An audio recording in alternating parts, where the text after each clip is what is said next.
The Hard Truth with Akosia Konedu, only on Viasat 1. Brought to you by EcoBank.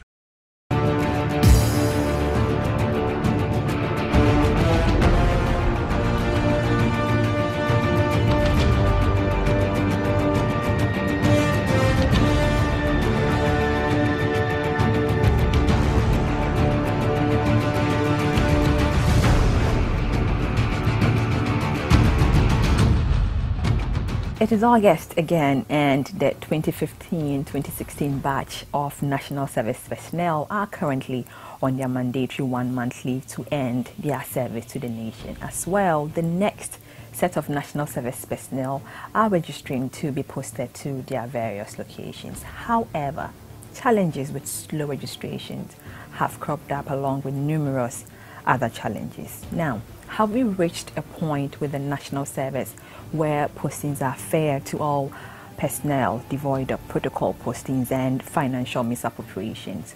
The 6-month optional extension has also been introduced, and we need to understand what purpose it will serve overall in annual postings of the National Service personnel. Tonight, we have Mr. Ambrose Entsiwah Jr., the Director of Public Relations for the National Service Secretariat, to answer these questions and more. This is The Hard Truth, and we are proudly brought to you by EcoBank, the Pan-African Bank. I am Nana Akosia Konedu Asante Samuels.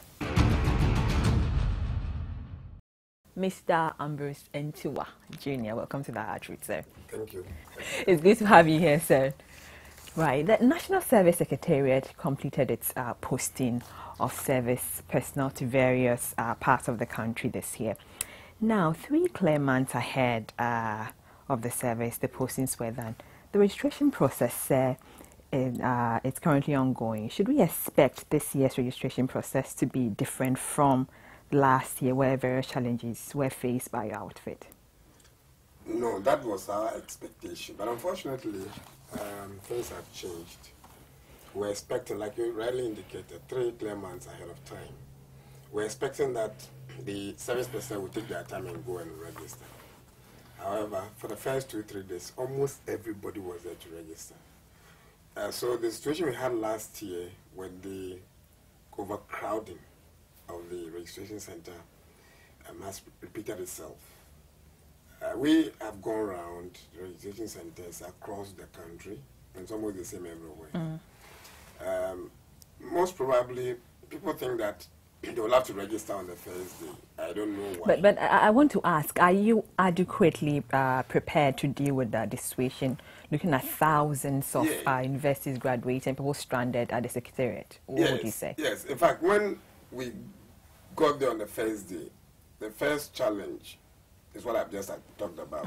And then we asked ourselves, what else could we do?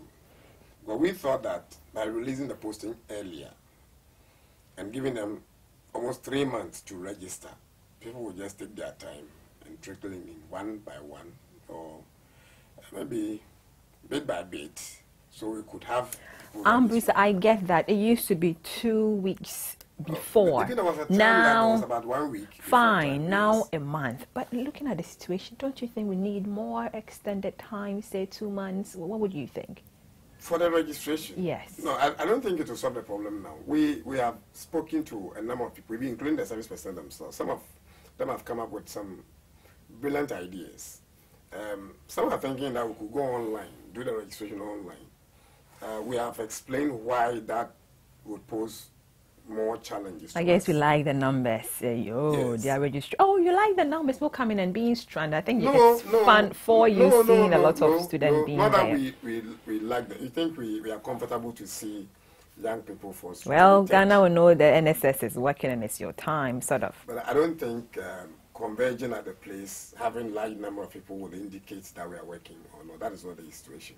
The point is that we feel that we have to put in measures to get them relieved from all those stresses that they go through. I'm saying that unfortunately, they themselves think that, no, I have to be there on the first day and register. So even before the posting is released, we do a lot of public education. Right. We issue press statements. We engage What the media about? What about? to ask them not to rush to register, to ask them to take their time, spread out. But of course, everybody will decide when he or she wants to register. And once Kofi is deciding to go today, Amma is also deciding to go today. What other steps, apart from you having stakeholder meetings, apart Yeah. from meeting the press and talking about this in education, what can you do, practical things can you do to stop this? Probably we need to set up more registration centers. This is what we have actually thought about. Instead of perhaps having, let's say, 4 tables set up to register them, we could increase it to make it 8 or 10 or even 15. Right. However, let me explain that this year something unique was added. That you register, you take a photograph to have the instant ID card, and that was arranged by the NI, National Identification Authority. Their machines are there. Greater Accra, for instance, they started with 2 machines, and then later they realized that the numbers were becoming more and more, so they added 3 more to make it 5. Perhaps in future, from the very first day, we may have about 10 machines, depending on the logistics that the NIA will be able to produce for that program. But I'm thinking now, is it possible when you fill in your national service form, they ask you which course you do offer, and then you know the numbers. So can we say that perhaps business school come at this time, Exactly. people like this come out that time, Yes. and then we know the numbers is That's right? an option. We have discussed that one as well. We're thinking about various ways by which we could get these things solved. One way is what you have talked about. Other ways to let them come district by district. For instance, those posted to Lagma district come on Monday. Tuesday, those in Accra Metro come Thursday, and so forth and so on. It could also be like those in the private sector come on this day, those in the public sector come on that. Yeah. These are all options. Yeah. So next year will be better. Next year will be better. Definitely. Now, you realize again that the Coalition of Concerned of National Service Personnel earlier this year demanded a 30% increment in the service allowance, citing economic challenges as well as, I think, the death of 4 service personnel due to hunger-related issues. Has the Secretariat made consideration on implementation of, say, high tariffs this year for them? Yes, before they even came out with their petition, we had already discussed at management and board levels. I must say that NASPA, that's the National Service Personnel Association, had their meeting on the 18th of May. I'm talking of all the regional executives met at Institute of Local Government Studies on the 18th of May and made a petition to the government through the management and board. So we forwarded these things to the board approved, and we sent it to the Ministry of Education to be forwarded to Ministry of Finance. That is how the process works. Now, we at the management and board levels decided, yes, there is a need for us to increase. As to the quantum, we do not have control over that because definitely we have to go to fair wages to have discussion. What of delayed payment of allowances? I want to know, are there structures you are putting in place to expedite the payments of allowance? If anybody says that allowance is delayed, then the fault is coming from the person. Why is that? No, we are not paying through the e-switch platform. Every service person is supposed to fill what we call monthly duty reporting form. Between the 15th of the month to the 18th of the month, you should have had your supervisor endorse your form and you send it to the district office. If you don't do that and you move into 20th, 21st, 22nd, you are late for the month. So when we process the allowances, the PVs, your name will not be packed till the following month. Because we need to ensure that we pay them promptly. Now But you pay the arrears. yeah, definitely we will pay. It will come late, but we will pay. And we have been doing that. The Service Secretariat, again, not too long ago, announced a juicy 6 months optional extension to personnel to be redeployed for the additional duties. What is, I'm thinking, is the rationale for the extension, and what does NSS, hope to accomplish with it? First of all, we had indicated to the National Service personnel that those who were interested in the extension, and we had explained that we had received a number of requests from specifically state institutions, not private ones, i.e. the Electoral Commission, National Commission on Civic Education, the schools, educational institutions generally, assemblies, that the district, metropolitan, municipal assemblies, for some national service personnel to come and assist in certain areas of national need. So once we got the request, we put it before the You've mentioned all these areas. Yes. Why so limited? Did you find out from the private people whether they would need redeployment of service personnel? No, we do not control the payment of allowances in the private sector. We are talking about the ones that government will pay or the state will pay. If it's a private institution, we cannot force you to retain anybody. We can't do that. So redeployment is based on a call you get from or the request you get from the... And that is the word, redeployment. We'll be right back. The Hard Truth with Akosia Konedu, only on Vice at 1. Brought to you by EcoBank.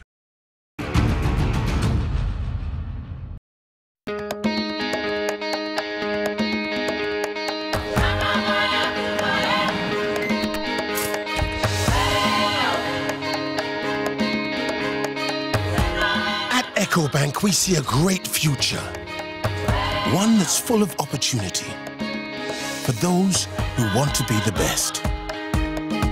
With over 1,000 branches of a single bank across 33 African countries, it's a future where trade can flourish without boundaries. The future is breathtaking, with enormous cross-border investments helping business and government build new infrastructure, while individuals achieve their ambitions right across Africa. The future is Pan-African, and EcoBank is the Pan-African bank. Welcome back. You still watching The Hard Truth. We are proudly brought to you by EcoBank, the Pan-African Bank. Director Public Relations of the National Service Secretariat, Ambrose Entsiwah Jr. is still here. So most employers, more often than not, lament on the poor nature of capacity development for job seekers in relation to the matters of CV development. And then the way and manner they conduct themselves during the professional interview. So you go for an interview, you are fidgeting and all that.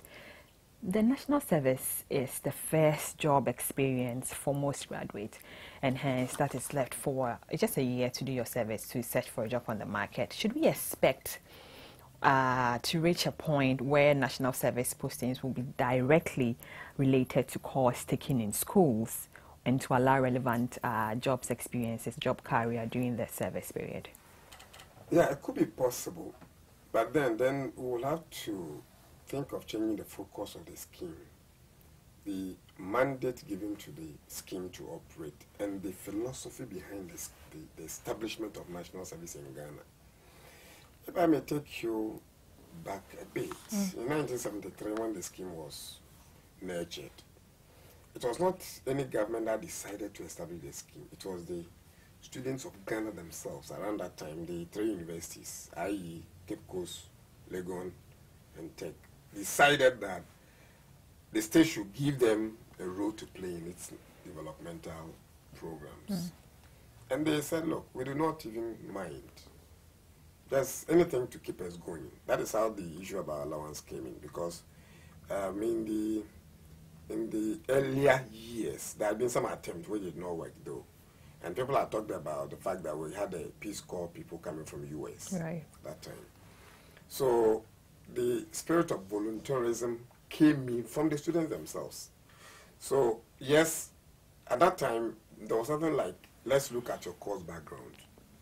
People went to the hinterlands to carry cocoa, cassava, yam, name them, to bring them to the urban centers. Don't we live in changed times? That's why I'm making a point. I'm listening. That unless we change the focus, because we are mandated by law to do A, B, C, and that's what we are doing.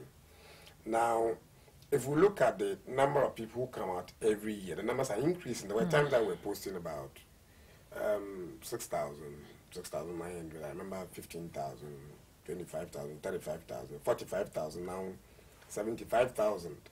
So the numbers keep growing. And you're also having the various sectors expanding in terms of the number of people they will take. But you see, the issue is that if we're to go strictly by what you have just suggested, we can do that perfectly. But you see, people don't want to do what you are suggesting. For example, which people don't want to do that? The service personnel themselves. Are you sure? I'll give you an example. And let's not forget, I'm coming from the scheme. I'm telling you, we have had situations where people have done, let's say, banking and finance. Right. You have maybe 500 people graduating with that course, banking and finance background. Then you receive requests from the various banks generally. And they are, all of them together are taking about 350. You have 150 extra. Where will you send them? That's the first question. There are people who have not done banking and finance at all. They have no idea about banking. They come, they want you to post them to the banks. And people will want to interfere. Oh, this is my daughter, this is my niece, this is my nephew. I've already talked to the manager, I've talked to the HR. They say, you bring her, you bring him, we would accept them, they would work in the bank. Then the question, what are they going to do in the bank? These are exceptional cases. But I am talking about, fine, are these are 1 in 1,000 or 2 in 1,000. No. What of this? The masses. No. Yes. Someone does HR or something else, and then you take the person to somewhere, carpentry, if there is anything like that.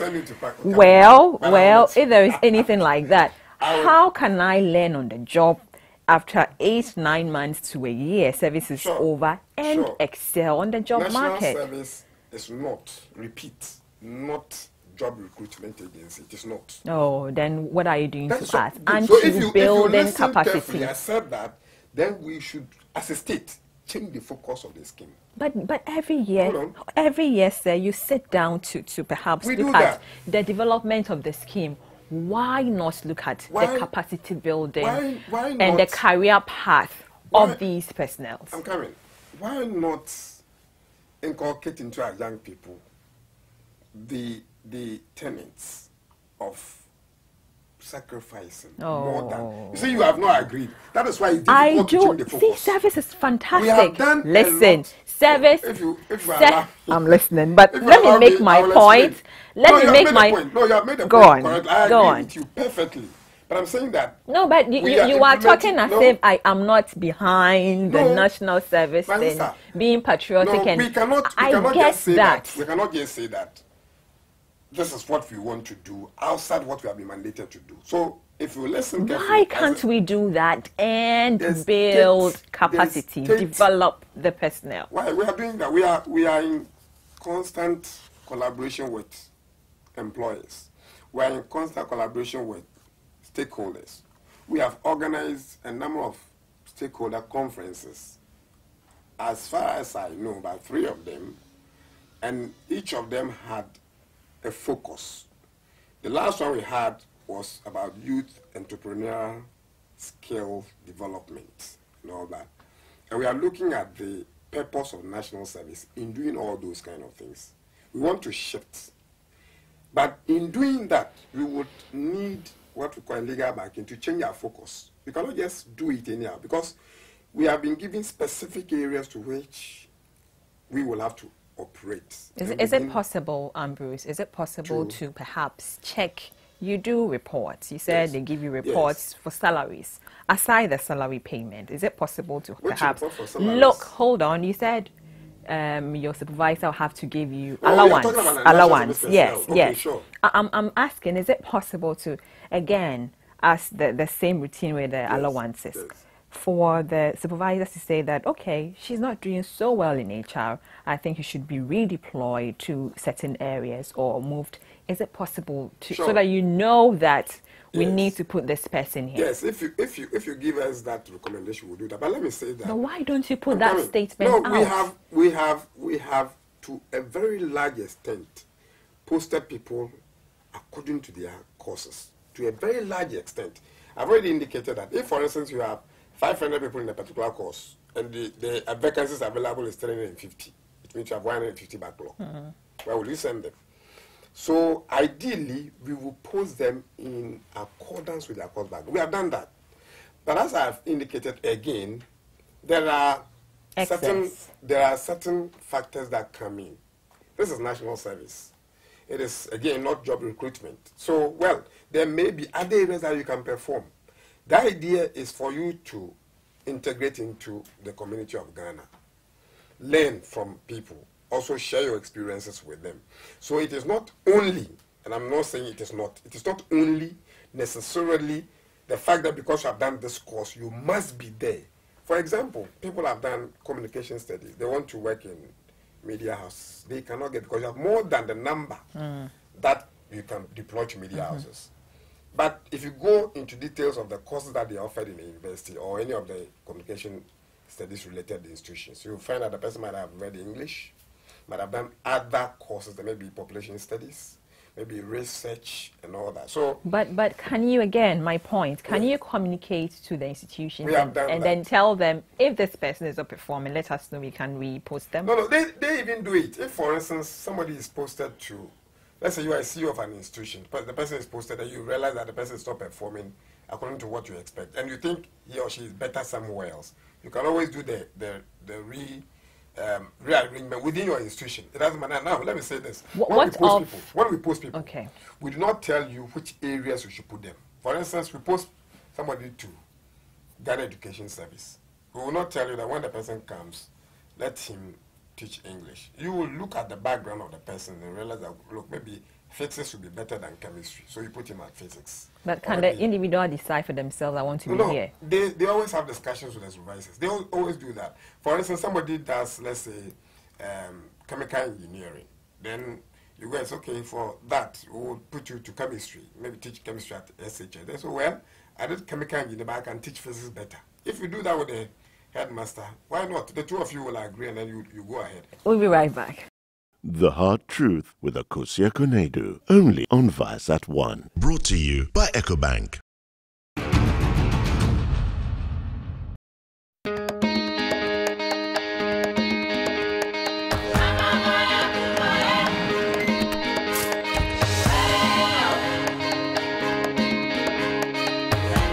At EcoBank, we see a great future, one that's full of opportunity for those who want to be the best.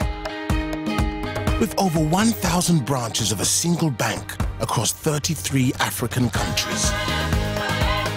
It's a future where trade can flourish without boundaries. The future is breathtaking, with enormous cross-border investments helping business and government build new infrastructure, while individuals achieve their ambitions right across Africa. The future is Pan-African, and EcoBank is the Pan-African bank. You're still watching The Hard Truth. We are proudly brought to you by EcoBank, the Pan-African Bank. Director of Public Relations, National Service Secretariat, Ambrose Entsiwah Jr. is still here. Now, the urban traffic management module of the NSS started last year with the 2015-2016 batch of service, where thousands of graduates with various tertiary institutions were assigned to this. However, the module seems largely successful. With the relative success of this program, how does the scheme or the service hope to expand to other areas, looking at safety, relevant skills training for the service in these areas? Yeah, we have actually taken a further step, and this year we have posted people to other areas. In fact, last year it was only Accra and Kumasi. This year we've moved further to other areas, other regional capitals. Where? Western, Upper East, Upper West, Northern regions. And then the numbers have also increased. Like you rightly said, it's been successful. I'm surprised because I said, please. Yeah. I mean, I was lamenting too. Yeah, exactly. I thought of it. I'm like, like the first question we asked, have you been to school and then you are posted to where? Hey, it's true. That's for you. None of them went to school to learn how to direct traffic. None of them. Exactly. So that is why national service is national service.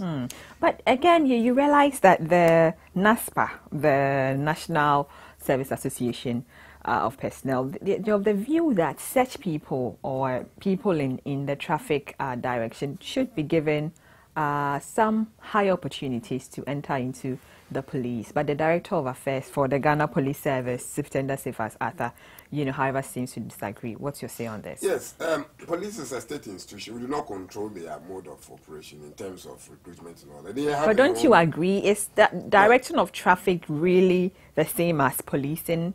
Is a department under the police service, and therefore, if you were to be employed in the police service, you could be with the MTTD. And they thought that, yes, that ideas came from the service personnel themselves. They had 2 weeks in intensive training. I'm not a policeman. See, they were trained. Yeah, they were trained, sure. They were trained. Sure. So never, you were saying they were not trained. No, I have never said that. I've even said, look, even if you are posted to a school to teach, you are trained. You are given orientation as to how to prepare lesson notes. It's done. Forecast and all that, you are taught. So training is important. There are a number of institutions, when we post service personnel, they give them 1, 2, 3 weeks of training before they start work. So it's normal.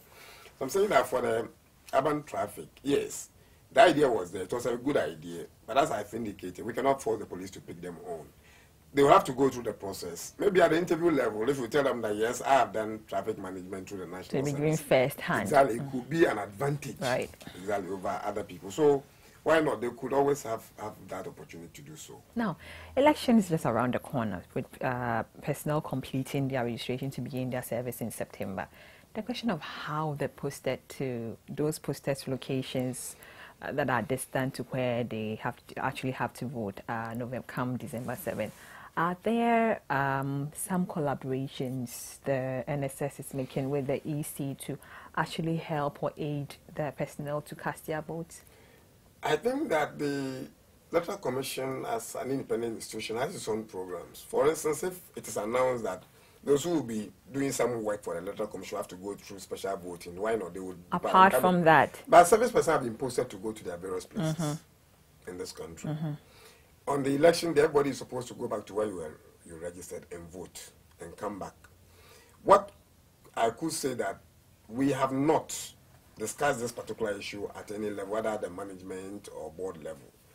But they are yet to start their national service. I am very sure that by the time we get to September, October, there will be a solution. Exactly, we would have discussed that in detail and we know what to do. There have been situations where we've asked service personnel. For example, there was a time that there was some civil war situation in the northern part of this country. The board had to take a decision to ask all service personnel to return home. So these things are board decisions. And if it becomes necessary that you have to ask service personnel to come back and vote, maybe give them a week holiday or something, or leave. We will do that. We will issue a statement to that effect, because this is a national exercise. Now, please take this to the board then. Will you take it to the board? Well, certainly. I would. I'm sure my bosses are listening. They are watching. So definitely, this thing will come up. But I can tell you that it will definitely come up. What advice would you have for this batch, September batch, or going to do their service? What would you tell them? First of all, they should be committed to the cause of national service. They should be committed to the cause of the country, Mother Ghana. But something very important that I want to say here, a good number of them have been swindled per the fact that people have promised them, I can get you to a particular company or institution to do a national service. There are genuine ways by which would effect changes. Why not? It's a human institution. But the fact that you post somebody says, I don't like the place, that is the advice I would give. There's nothing like I don't like the place. I will talk to you next year. Yes.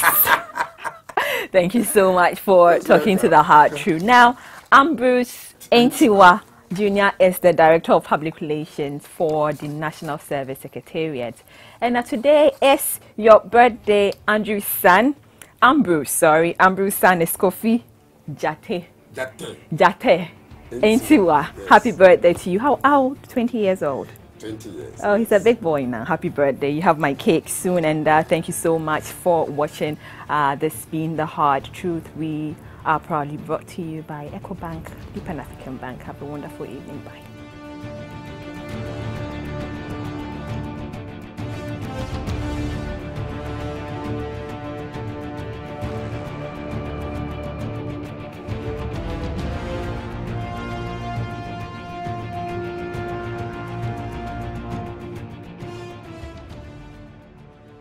the hard truth with Akosua Konedu, only on Vice at 1. Brought to you by EcoBank.